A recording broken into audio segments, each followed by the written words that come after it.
Hello and welcome back to the Altature campaign. I'm your host and GM Nineveh, and with me are Kathea and Soinnarios. Hey, this is Kathea. And it's Soinnarios. Hooray! And we're back. Okay, so last time we handled a lot of tribal nonsense, a lot of tribal drama, I suppose. I don't know if handled's the right word. We saw a lot of it, and we did some seasonal leveling type stuff, working on some skills and things. So we're going to go from there directly into the end of the year, right? So it's sacred time. This is the interstitial sort of period, intercalendary, something. I don't know what the word is. Whatever. It's a chunk of time outside of regular time where things go weird. Yeah. So it's There you go. calibration. So from Exalted, which is based directly on influenced by this. Yes, it is. They had a House RuneQuest campaign while they were writing the first edition of Exalted, is my understanding. I have been told this by people. I don't have like documents. I can't back that with the citation, but I've been told that. I'm excited, and I forgot to open up all my documents. Okay, no, I please hate stop. when that happens. What I hate is that every time I open up Acrobat, it's like, hey, this is a big document. Do you want AI to summarize it for you? And I'm like, I don't want AI to summarize my RuneQuest rulebook. That doesn't sound valuable at all, So if it could help me find something, that would be okay, I suppose. All right, so sacred time. First thing we do, worship, right? This is a formalized 7-step process. So all of you will get a chance to just make a worship roll. You can boost it as you please with like MP or time spent, sacrifices, things like that. If you succeed, you get all of your rune magic back. If you fail, you still get 2d6. This is mostly an excuse to give you a check. Oh, I'm going to get because I already got my rune points. Yeah, you should mostly have it back. Special. All right. So I made my worship, which gives me a chance for a power check. Is that correct? No, it doesn't. It gives you points back. The other thing that happens in this step is that everybody who's at least an initiate of a cult gets a POW gain roll. Oh, okay. So I do get a power. So I made my worship, which didn't give me any points back, but I wanted to roll it. Right, and it'll put a check in your worship. I don't know if I get a skill checker. So you do. If you succeeded at it, you do that. But... So, and then you'll get a POW gain roll. Scenarios, how'd it go for you? I imagine similarly. I got a special on my worship. Okay, cool. Good job. Good job. I'll roll my POW gain, but I've got a little hope on that. You're not a god talker yet, are you? No. I haven't put in the time. Yeah. That's most of what you're both waiting on now is just getting older. Do not succeed the POW gain. Yeah, you had like a 5% chance. Well, let's see. I rolled a 40, which is what I needed. Cool. Okay. So it's step one. So you guys. I got a question for you.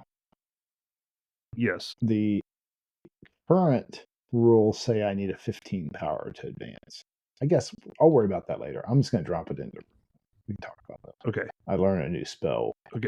I guess if I can. I don't know if I can at this point. I don't think you have any more to learn. Yeah. I think I got them all. Yep. You're tapped That's out. Cool. Your small cult has expended itself on that side. All right. Next up. That's fine. So you guys, you spend the 2 weeks in worship ceremonies, both for your deities and for deities that you're lay members of, associated deities, ritually reenacting the rites that recreate the world. So you're drawing in the fundamental stuff of the cosmos and rebuilding it in order to ensure that there will be another year and that it will work. Step 2 is technically Hero Quest, but we don't have any Hero Quest plans, so we'll just move away from that. Step 3 is the harvest. Everybody sounds your role, isn't it, Soinnarios? Pretty happy. So the first thing we do is we apply the previous year's omens, which I think were normal, right? Seems like they were either neutral or wrote the omens down by a great boar smashing. Were they ill-favored? Red cloaks and swords. I think that was the year before where I rolled the omens and rolled really bad. I thought last time they were neutral. So what year are we leaving? The sacred time in between 06 and 07 is what I saw was ill-favored. No, this is 07 to... Oh, okay. Don't look at the current date on the wiki. It's wrong. It's been wrong for a while. I say it's 07. We're just finishing up 07, right? Yeah. Going to 08. Yeah. Maybe they were ill-favored. I guess I roll the cursed ones and the really bad one I rolled the first time? I don't know. I didn't write them down. I wrote down... Because I have ill-favored for last. Okay, that's probably it. So we're minus 10. That's it then, because those are the ones that we rolled last time. Okay, so you have ill-favored omens, so it's negative 10 to your harvest roll. There were no raids or anything, so that's fine. The previous harvest quality was... I did not write down what the what the harvest result was. Pretty sure it was just good, which is fine, but it doesn't have any modifiers. Okay. So the good news is you did do a hero quest, technically, that applies a modifier. So washing it all out, you'll have a plus 10% to your roll. So you want to roll high here. Yes. 46, so it's good. Wait, 56, same Yep, result. that's good. Same result. So Same that's result. Good. Yeah. basically an average. Yeah, you had a good year, so beat pretty our people. average harvest.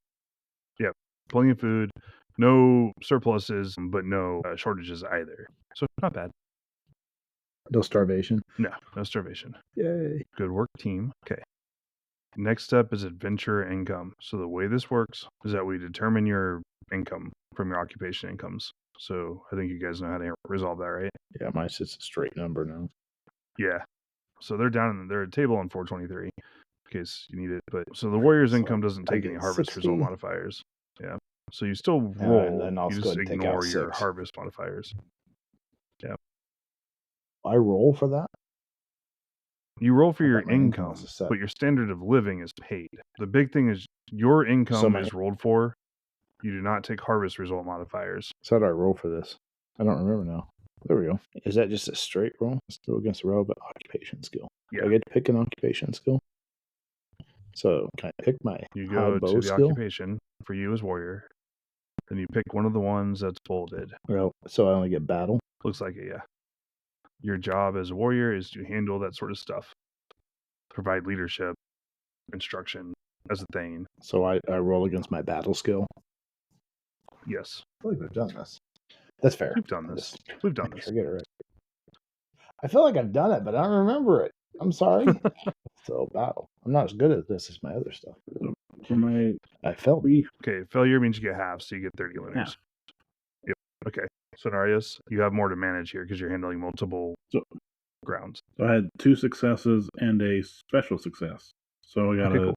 40, 40, and a 60. And Awesome. then took 60 out of my funds to maintain my noble lifestyle to keep the plus 5% on child survival and plus 15 on childbirth. Very good. Very good. those are important skills right now. Those are important. Well, childbirth is. A card's on the table. I'm not killing off any kids Yeah. here. Like, so let's I see. figured, but I still need to game it. So I feel you. And then Kathea, your standard of living is paid for by the clan. Because you are a Thane in service to the Right. clan, you don't have to pay. That's where you're like, it's just a flat amount, like you don't have to worry about that. So yeah, living costs Soinnarios 200 lunars and it costs you 0 lunars. There is a substantial gap there. Because Soinnarios is a noble and I'm just a thing. Mm-hmm. Yeah, her standard of living is better than yours, but it's also substantially more expensive. All right, all of you get 1 year older. Congratulations. Yay. Cult ties is part of this where you would pay out cult ties and things, but generally speaking, we have been paying it out as we go.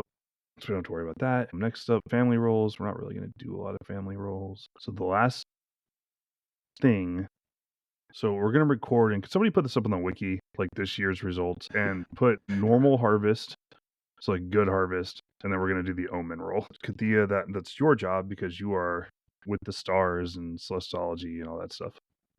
Do I have to? Yes. I'm feeling the pressure. All right, here goes. 59. 59? Okay. I got a little scrolling. Normal. Okay. 59 is just normal. No modifier. Just regular year. That's all right. Could be worse. Yep. So the harvest was fine. The omens are fine. Everything is fine. You'll have enough food and no real worries heading into next year. So you won't get too pinched, probably. All right. We survived Sacred Time. Well, I mean, we did. And things for the next year are looking fine. yeah. I mean, it Not depends on exceptional, not exciting. how wide Fine. you take this. So Soinnarios and Kathea, near the end of Sacred Time, so the last couple of days, your grandmother passes away. Oh, that is not fine. Bagana. Yeah, she was the priestess of the temple. She retired into being a priestess of Azraelia. No, Azraelia. She's retired during play. Yes. So is that 1608 technically? I'm typing this in. Yeah. She's only 73. She's ancient. She lived a long time. But yeah, she goes out between the passing of the years. So peacefully in the appropriate. temple. So one of the first things you'll Mhm. do in sea season is attend a funeral. I'm bringing it today. I'm bringing those good energies with me. So these are, you've been to these before as children or even in your adult life. For various members of the clan, this is probably the closest person that you've just been like, yep, that person has passed away for good. You cannot resurrect someone from old age. Like time Yep. claims everyone eventually. That's just how it works. So which your characters would know that. I'm just clarifying. But so you would attend the funeral. It's pretty straightforward, right? Like it's at the Earth Temple. Lots of people go. Your grandmother was well respected in the community for being like, she's the leader of a major bloodline. She was the head of the temple for a long time. So her position gave her a lot of respect. She was also generally understood to be intelligent, shrewd, even-handed as well, fair. So she was well liked. So the Earth Temple stuff's pretty straightforward, right? Like you go into the inner chamber. Your grandmother's been dressed in nice clothes, wearing some jewelry, those sorts of things. She's laid on a slab of earth that's been raised for this, so that rites can be conducted around her. Your Soinnarios, your mother is conducting these rites. She's had a rough year, by the way. So Presumably, this one's not as rough as her son dying, even if he did come back. right, more expected, but still rough. Yeah. Yeah. So she'll go through those rites. She leads them. Like the body gets anointed. There's some singing, some like wailing and stuff. There are some professional mourners here. It's kind of a thing that some people do. No one is full time at this, but there are people who will go through, like they'll do the whole like sackcloth, ash, wailing sort of displays. Once those things are over, you guys have an urn field where you will actually like lay her to rest. So, and an urn. So that's kind of how that goes. Like she'll be interred in the earth in a jar, sort of deal. Thoughts, concerns, on the fly, in character eulogies. We'd just be there and be quiet, and in the background, be respectful. Guess she's equally both our grandmothers, but Yes, that's how grandmothers work. I just kind of feel like I'm a little more disconnected from the whole clan family part. That's probably true. Still there, still part of them, but background. Right. How many times can you break my heart in this game? I think I have at least 2 more in me. Well, it's your turn to go after me because I noticed that my little sister is now of age. Yeah, I'll have to update some If of my my notes on math that. is right. So I Soinnarios. believe you're of a. Well, yeah, like she was always one that I could rely on to listen, be a safe haven for my mother. I always had that good guidance that was grounded in the right direction no matter what. Accident happens, but man, She was a reliable counterpoint to your mother. Good. Can I just say it speaks volumes about this game? The fact that we're actually bothered by our named NPCs, and in this case, one that was. Well, I don't know. I just think it's kind of cool how much we bought into them. That was it. No, I appreciate that as players you have bought into them. So it's helpful. Like people being willing to buy in on both ends of it is useful for making a game. So anyways, yeah, so that's pretty much that though. Like there's not a lot that can be done here. It's just a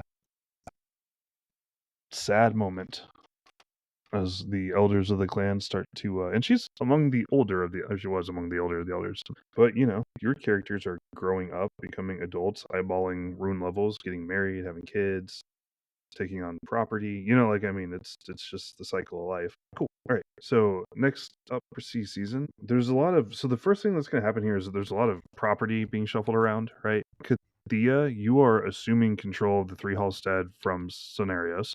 Soinnarios, you are moving to a stead that controls more agrarian, like more plantable land, so that you can focus more on crops. hooray, barley! Yeah, and also as a married woman with My a child on the way, like you're now fully, you have enough land that you should be able to support yourself as a noble off the land itself. Sorry, Kathea. and my brother and sister-in-law are really going to manage this for me, right? Will Will they be you'll handling the rolls out of their? yes, you'll test out of basically. You can always do that. You can always choose someone to handle your lands for you. So you'll be testing off of Yeah. your sister-in-law's managed household to see how the lands produce. Essentially, She's good at this, isn't she? so she will be doing the managing.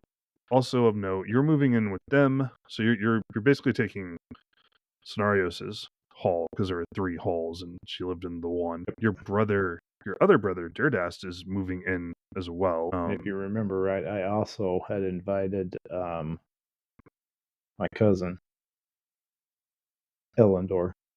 Yes, stay out Elendor. there. Yeah. Yep. Yes. Partially because They will like do I so said, as we're well. probably both kind of outcasts, but also because I have a feeling that we're going to be on the receiving end of something if I don't have appropriate. Right. Right. Outcast is the wrong word, but definitely more on the fringes. But yeah, Elendor will do that. No, you're right. And You're right. that'll We're give not you outcast. 3 Thanes. Like that'll give you 3 Thanes in 1 hall, and your other brother, Kaelor, is no slouch with an axe. He's rather well known for that, actually. He's in the same ballpark with an axe as you are with a bow. It's one of his more noteworthy skills. Wow. And neither him or Durdast are adventuring sorts at this point, really. No, he wants to Durdast stay or at home anything. and raise his kids and do that sort of thing. And Durdast is willing to go out, but you haven't found him useful. He's competent. You just haven't tended to call on him very often. Okay, so that's kind of Kathea, you're moving into that household. You're moving into 3 Hallstead. Soinnarios, you're moving into a new space. So this is a hall that's already existed, but you've been able to add lands to it. So you've kind of it's already an existing structure, but now it's supporting lands kind of off to its side. And some of the lands that would have previously been pointed at have been absorbed by other households. That way you have like a big chunk of land to exploit. So you've gained access to like a nice longhouse. Right? It's a single hall. It would have some outbuildings. You will also have some other structures. They're not longhouses, but they're just huts is not a big enough word. Longhouse is too big of a word.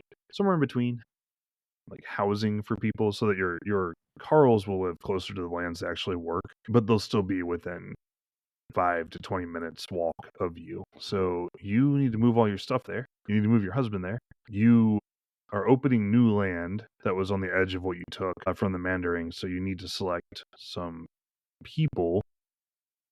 You're just going to make some general manage household roles to try and recruit types, basically. Like, any good people. The good news is this is going to be much easier for you this time because you are much more established. You've been managing land for several years.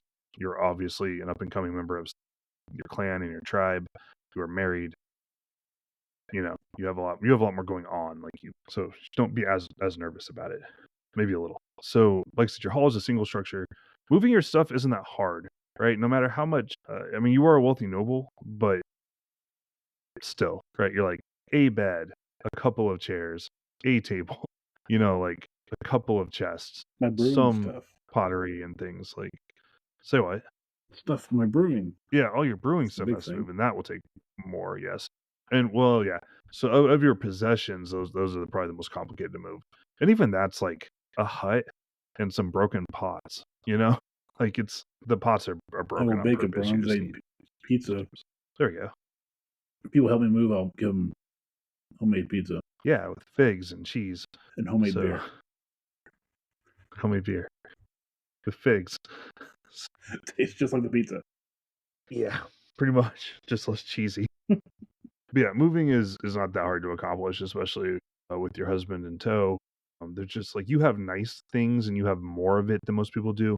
You do not have like wagon loads of stuff. You have like a carload of stuff. That's just material culture is just less evident in the past than in our current, like, I only own 10,000 things. That's not enough sort of society.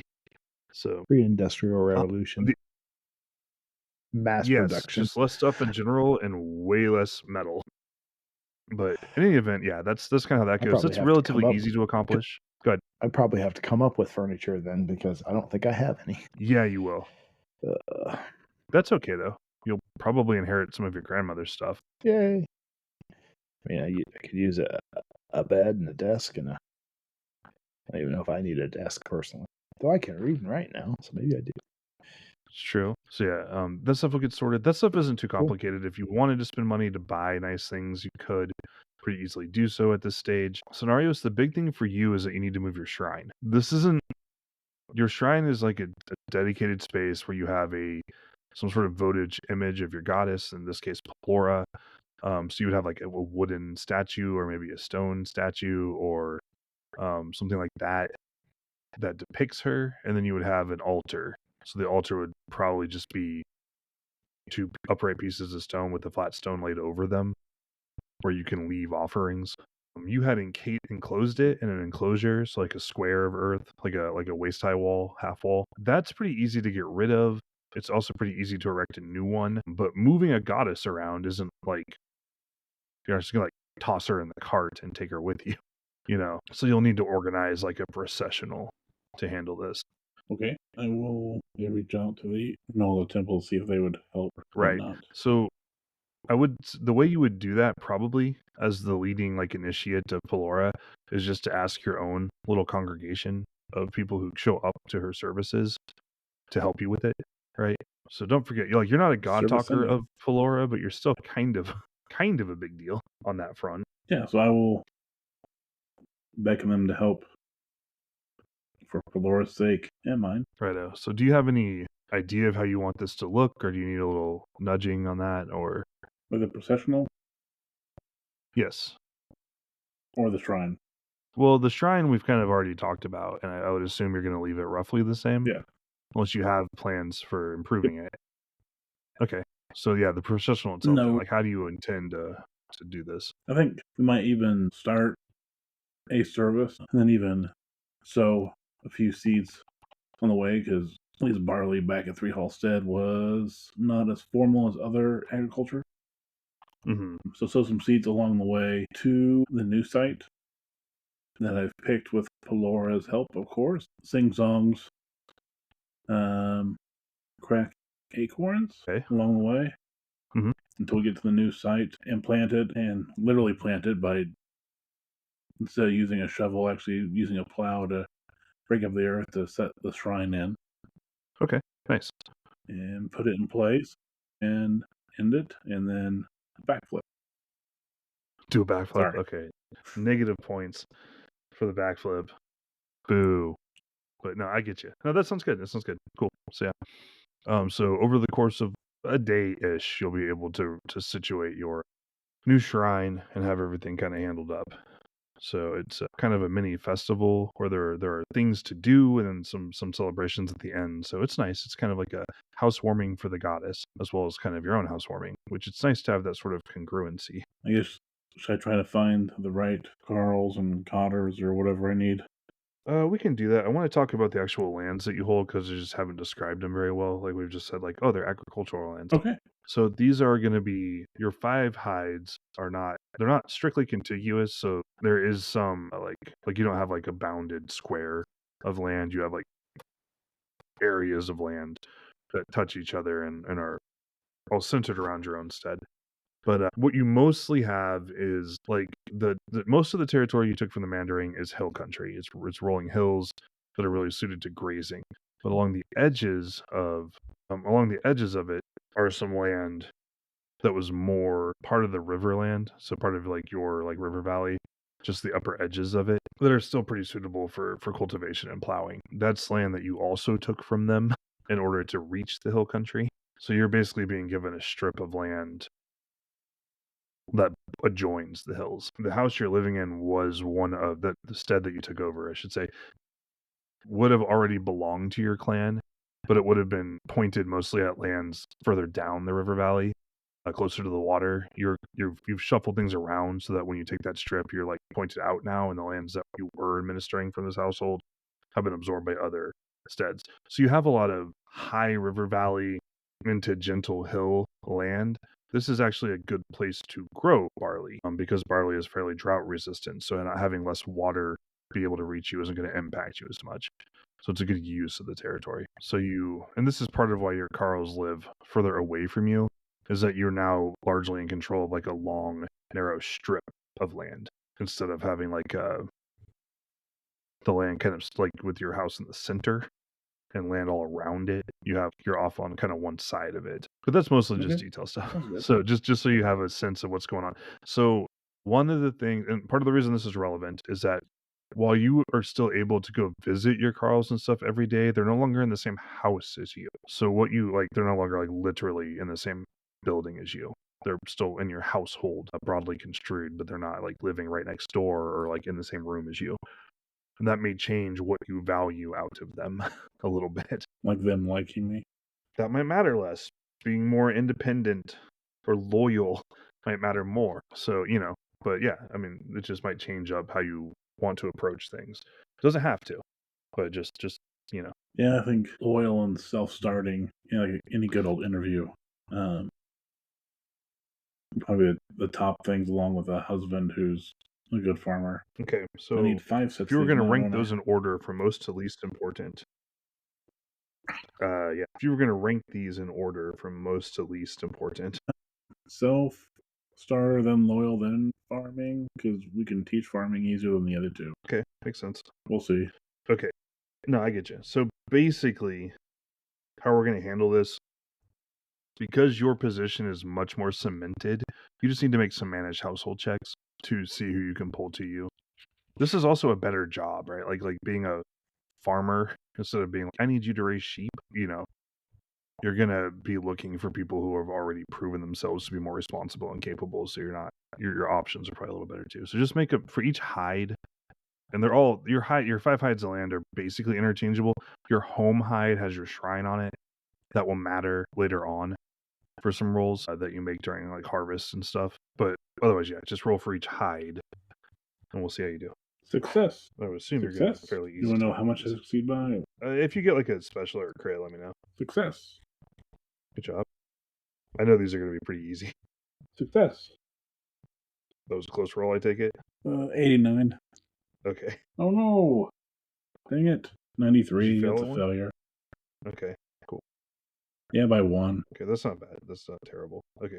So for your successful ones, basically your own hide, so the hide that you actually are living on and that has your shrine in your household, and 3 other hides, you recruit people. They're basically what you want. They're younger families. They have the husbands are competent farmers. The women are good at managing their own affairs. You pick people who are trustworthy to live out like away from you, or to support you, for the group that are probably living with you on your home hide of land. You've also picked people largely who are going to be loyal to you for those 4 hides. These are people who, because you're mostly tending barley, a lot of the women you're selecting are they're women that have been attending your worship ceremonies and stuff every season, who've helped you move the shrine. They're people who know you, that you've worked with and talked to for the last year or 2. So you have a pretty good sense of them. But the 5th hide of land, you have definitely picked a self-starter, and you have definitely picked someone competent. And we will leave it at that for now. Cool. And I'm going to drop 5 points of less barley or crops or whatever. Find a place on the wiki to manage that, I guess. Make a new entry for your stead. And just make notes about like what year it is and what you've done to it as far as magic and stuff goes.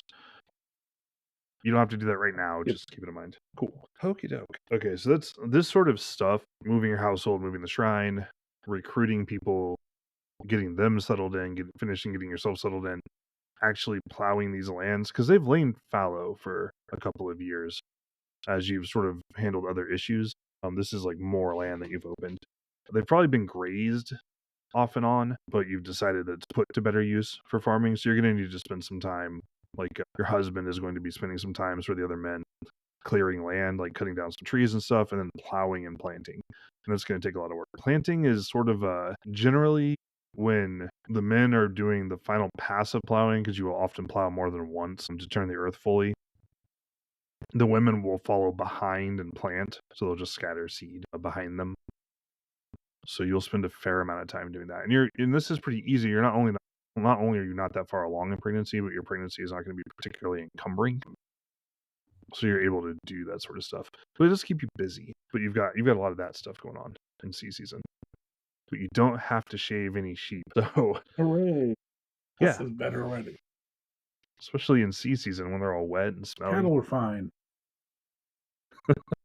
unlike other people. Yeah, some people don't have to shave sheep at all.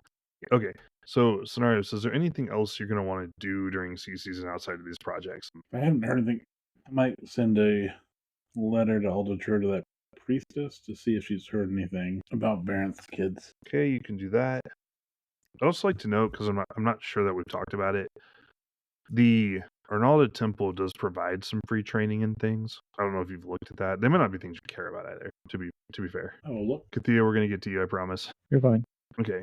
You can receive free training in dance, cult lore, farm, meditate, sing, earth tongue, and worship Arnalda. Those are free, so you could do those, as you please, up to 70%, since you're actually, here the whole season. Cult lore may not be a bad idea. Okay. You only train one in a season, or? Yeah, you can only train one thing a season, and up to 70%. I think 70 is where it caps out. So, okay. The training will also replace putting a skill check in it for downtime activities, but it's automatic. It just works. All right. So while you're living the life domestic, we will pivot back to Kathea, who also has some domestic stuff to do. So, weirdly, Kathea, you're pretty familiar with Three Hallstead. You've been out there several times. You've stayed time there and stuff. Yeah. The Carls and Cotters are all people that you know. You are very familiar, obviously, with your brother and stuff. So it's pretty easy for you to get that stuff settled in. And you're not handling the day-to-day running of it. You're trusting your sister-in-law and your brother to basically manage that for you. Yes. Cool. Okay. So that frees you up to do I'm staying out there most of the time now. Yes, you'll be staying out there most of the time. Right. So you'll be doing patrols and things kind of along the border between you and the Mandarin, and also just the border between you and the wilderness beyond, where no people live or only trolls live, basically. After a while, there's a kind of a no man's land between the two that you can do, and that will occupy a fair amount of your time. But you're also trying to get ready for a big hero quest in fire season, and this is going to necessitate spending quite a bit of time with Colchis at your temple. Okay, so one thing that we had talked about earlier was that you have been casting some divinations every season to try and kind of piece together some stuff. Okay. So, I mean, you've heard now the story of how Yolorna, tamed the unicorn or became a unicorn rider several times. That's a myth that gets told yearly in fire season. Right.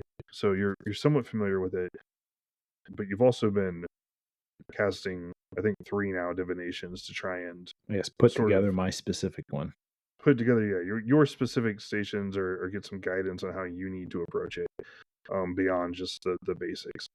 Mm-hmm. So in the fiction of the world, right? So in our your character is experiencing this as a series of meditative visions, while stargazing at night, looking for secrets and truths in the stars from your goddess. You're getting fairly cryptic images, visions, sensations, memories that you wake up with sometimes that are all kind of interlacing to sort of give you ideas about what you need to do. While talking with Colchis to help you interpret this, so your priestess has a role here to play to help you understand what you're seeing and what you're experiencing. The big things that Colchis kind of sets out a series of things that she thinks you need to grapple with, basically, or come to terms with in order to continue your quest, in order to have a good chance of success, basically. So these are things that you need to work on spiritually, I guess. And this is her job as a priestess too, is to help with these sorts of things. So one thing we've talked about this a lot, in character, you've talked a lot about this with your character. Some of these and some of them kind of tie into that. So the big 3 things are that as she's talking to you, she tells you Yolorna's role is to be the bow, the arrow, the spear, right? She is one of the primary weapons of heaven. You have still some lingering feelings where you have killed people and you still carry some of that with you. You can't.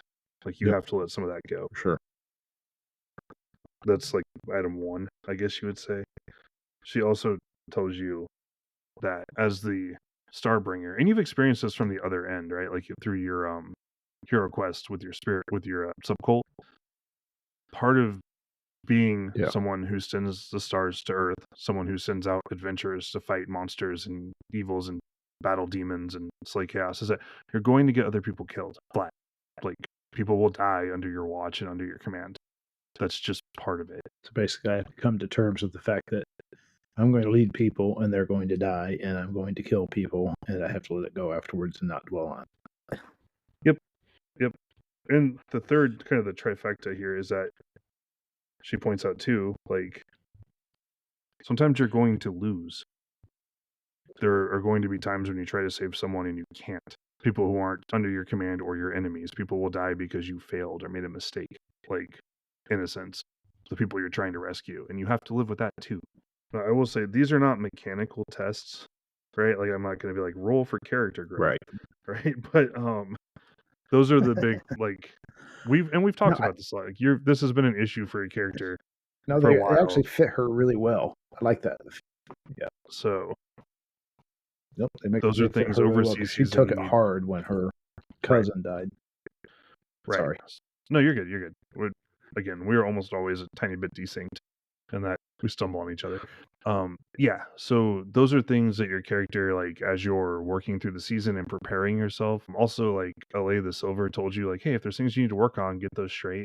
These are the sorts of things that she was talking about. Like, your character needs to, Kathea needs to spend some time reconciling herself with some of the guilt or feelings of inadequacy or failure that she's been carrying, because you have to have these things cleaned up if you want to.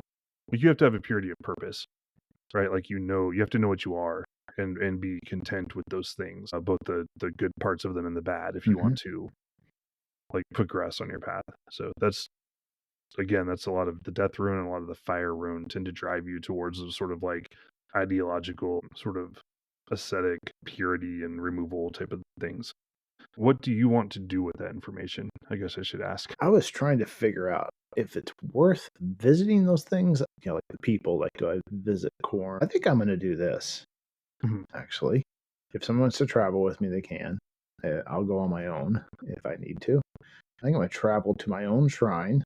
Probably take time there, but that will also give her isolation where she can spend time simply on herself at night, focusing and concentrating on letting go of those ties and bonds. I could do it on my own stead also, but it just seemed like maybe a holy place that she can be alone. Like I said, if somebody else, if I have a couple other people travel with me, so they're just kind of there.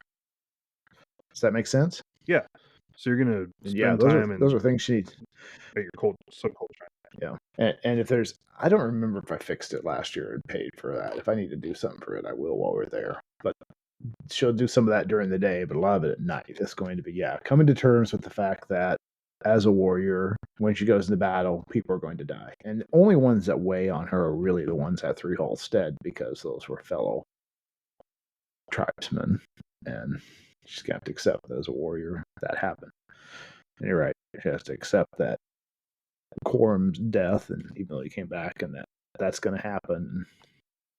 She can mourn him. She will still mourn him. She's not going to be inhumane, but she's can't dwell on it. Can't let that make the decisions for her, because I think she'll connect a lot of that to her creating her own shrine in that hero quest, where she was taking the place of an officer general who would have commanded people and had to do that separation. So that's her happy place, or maybe it's not happy, but her place to find isolation and basically spend a large portion of the season meditating. Makes sense. So mechanically, just go ahead and put a skill check in meditation. Might be the first time I've done that. Right. I don't even know what the skill does in the game, actually. You're cold. Okay, so a sidebar on that. Meditation can be used to help you regain magic points more quickly. It can also sometimes talked about using it at times, just not rule. Yeah, like you could sit there and meditate and try to like get magic points back more quickly. You can also use it. A lot of times you'll use it to augment another role by being like, this is something where if I were clear-headed and detached and calm, it would help me with that.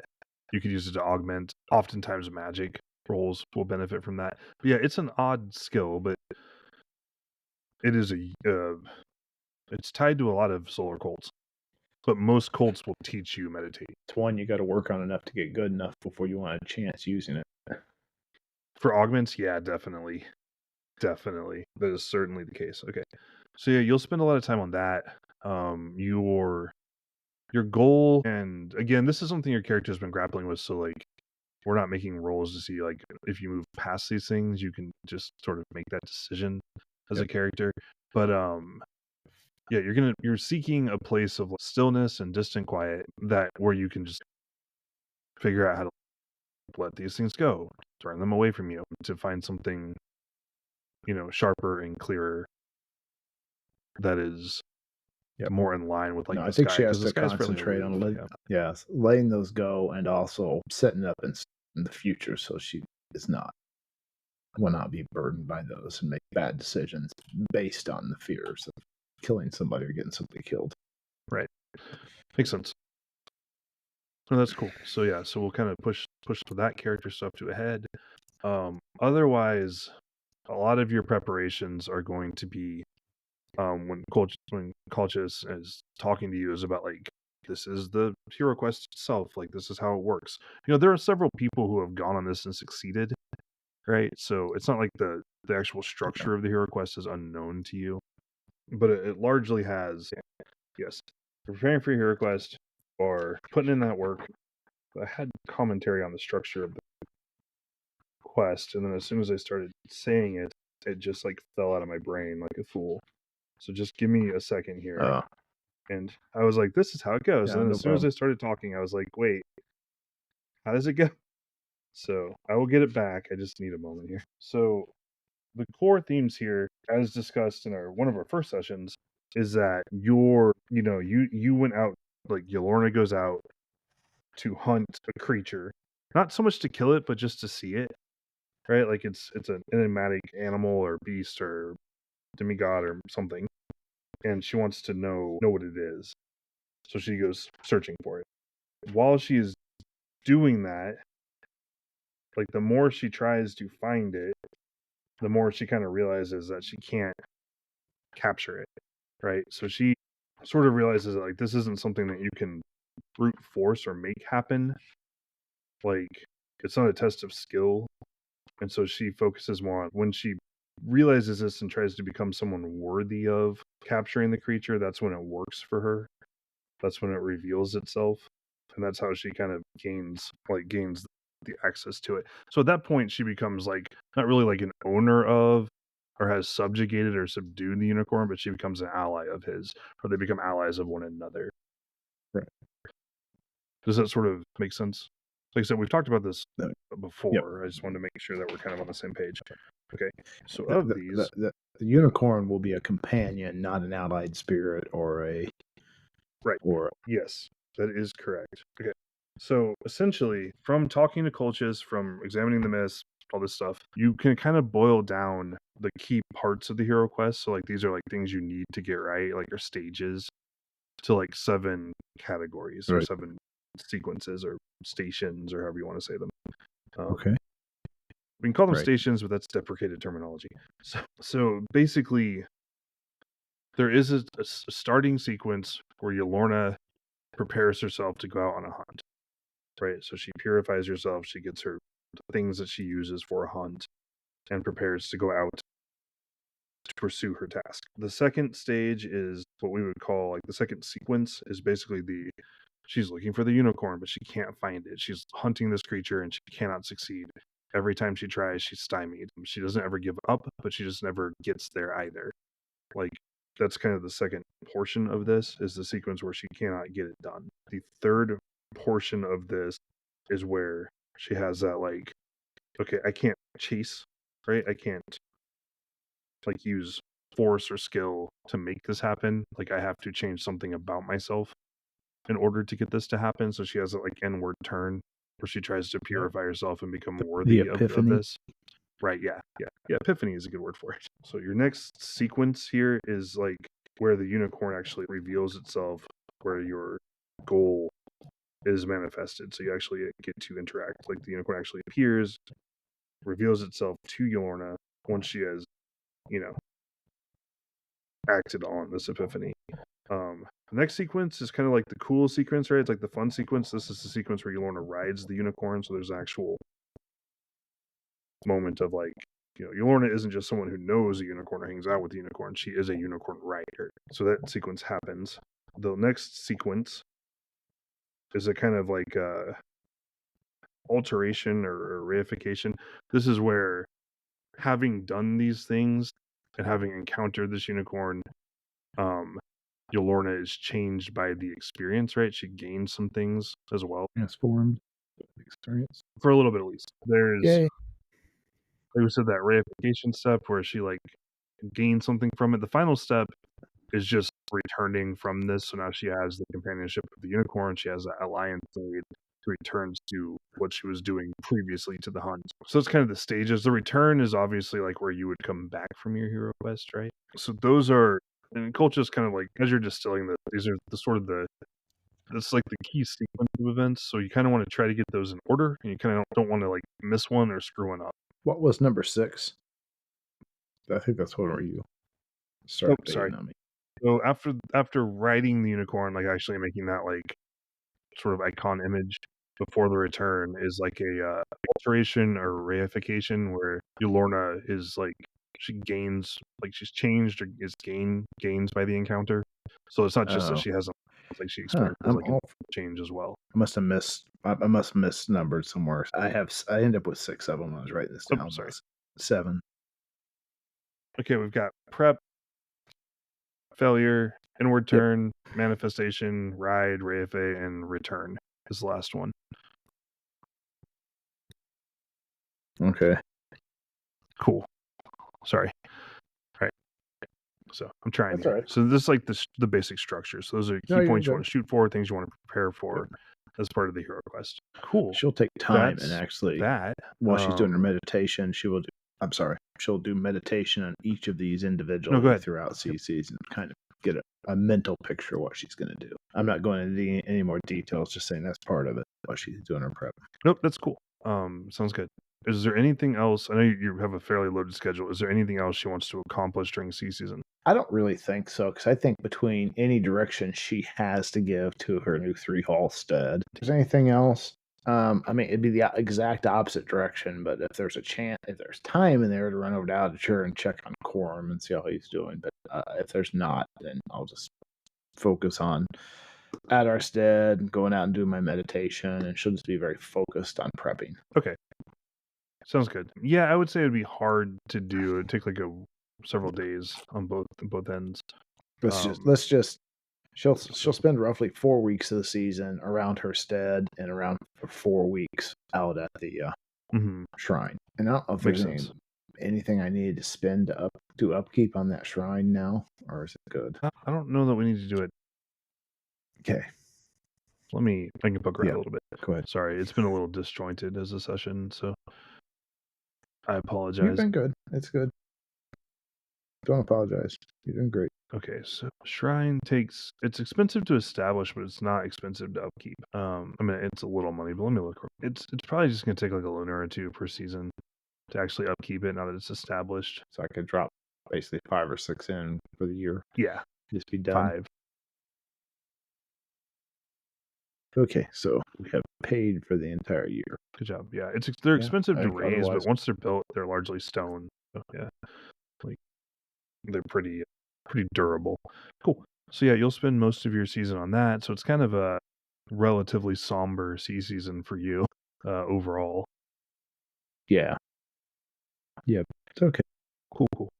I mean, I'm getting prepped for what should be an exciting fire season. I think it's Earth season going to be it's going to be a down season too, isn't it? Because isn't it dark season that we have to go out to the elves again? Right. My plan, if we want to talk pacing and scheduling a little bit, is for fire season to be 2 sessions, like 1 for each of you, basically, because you're both doing very different things that don't really involve each other. And then for Earth season to be a session, because there are some big things happening in Earth season. That's when Soinnarios will like have kids, right? So it's worth the session, I think, to handle that season, and then dark season will be when we restart the elf adventure again. So we're probably only a few sessions out of like before the next one. So we're gonna handle all of this year in a handful of sessions, which is good. I will because point we have out a lot once of time again, left. I, as a player, And I think it makes sense for my character, whatever the dead, undead thing is going on to our southeast. I have an interest in that. Right. If we can get to it. If we don't, we don't. Earth season sounds like I don't want to do 2 solo adventures in a year, and Soinnarios is not going to be in an adventuring position. No, I get you. So, Boss but pop or everything's something, okay. They you know. just don't have internet. So, that's why they dropped. So we will not be hearing from Soinnarios again. But we're also honestly pretty close to being done with what I had planned. We were going to do some like forecasting planning for fire season, but with one of us gone, that's less important. If you want to do your end of season stuff for season, so you can pick out some skills, that sort of jazz. Skill checks. Yeah. Now I did worship Yolorna for Sacred Time, so Sacred I'll Time. just keep that and do that roll now. Go ahead and put one in Cult Lore too. Uh, You should have one in Cult yeah, Lore. I'm gonna do one. Well, okay. Yeah. I mean, don't like just Should for that be- free. Like take one. So. Oh, okay. Because you were working on that pretty intensively. You just never really rolled it, but that it counts. It's fine. Yeah, I was gonna take it as one of my seasonal checks, but that's cool if you give it to me. I got to come up with what my seasonal checks make sense to be. Cool. Yeah, Guess I can do I other told stuff. Scenarios when Can I I- talked to them to go ahead and do this stuff too, so they'll be ready. Can I do a check on read write now that I have enough skill on my own and I'm studying things to see if I improve my reading and writing with all this, or is that not something I'm allowed to do? If you say no, it's fine. You don't have it as a cult, do you? Is it a cult skill or a profession skill? Because that's how you No, generate it's not. those. That was all. Right. Yeah, so it's neither one of those. Okay. Yeah, so you'll learn it by using it on adventures or by training it or by practicing on your own, Yep. which is slower. But I can take battle because that is a Yes, absolutely. You can take professional battle. skill. So that's actually the first of my 4 I'm taking. And it's kind of my only professional skill we have as such now. That's tough sometimes. It's harder to improve skills when you start to get pretty good at them. I'm also rolling. You know, I've rolled a lot of good rolls during games, and so I guess the payoff is, well, I did improve my meditate. Nice. I now have a 20% total. It can only go up. And it did scan. Exactly. Okay. I think I got everything. I didn't check my worship or my battle. Scrolling through the wiki when you're in the edit mode, which I try to do, sometimes it's easy. Hey, my battle went up. That's important because that's what I do to earn my living. Right? It makes you Plus, money. if I become more of a leader, that's more important. I mean, that's not the only reason. Like I said, as I go up, so. Well, okay. I can't complain about that one. Worship went up. Nice. Which was already pretty good. Yeah. I'm up to 98% worship. That's very I'm good. very worshipful. Yeah, you have a very religiously dedicated character. That's my second highest skill. Nice. Yeah, I mean, some cults, like you get powerful in like Ronaldo's cult by just doing the things you would probably do anyways. Whereas your Lorna is very definitely a calling. So yeah, well, I'm good. I got skills, so I improved worship, scan, and meditate. Nice. Okay, so with Scenarios out of all that, I cult. Go ahead. Yep. With Scenarios out. Okay, with Scenarios out, we're going to be we're a little shorter of a session than usual because we don't have to wrap up any of her stuff on the recording at least. Yeah. So I think we'll probably call it here with an eye towards fire season stuff. I need to do more prep work for you, I think, than I do for Scenarios. So I'm probably going to schedule Scenarios as first, if that's okay. Okay, that's fine. You need more work. Hers is more prosaic. Yours is more mythical. Yeah. And you just kind of let me know what's going to work for you. Okay, we'll figure it out. If we need to. Yep. Just let me know when you're ready. We'll figure it out. Yep, we'll do. Bye. All right, cool. So I'm going to stop the recording here. We'll see you all in the next one.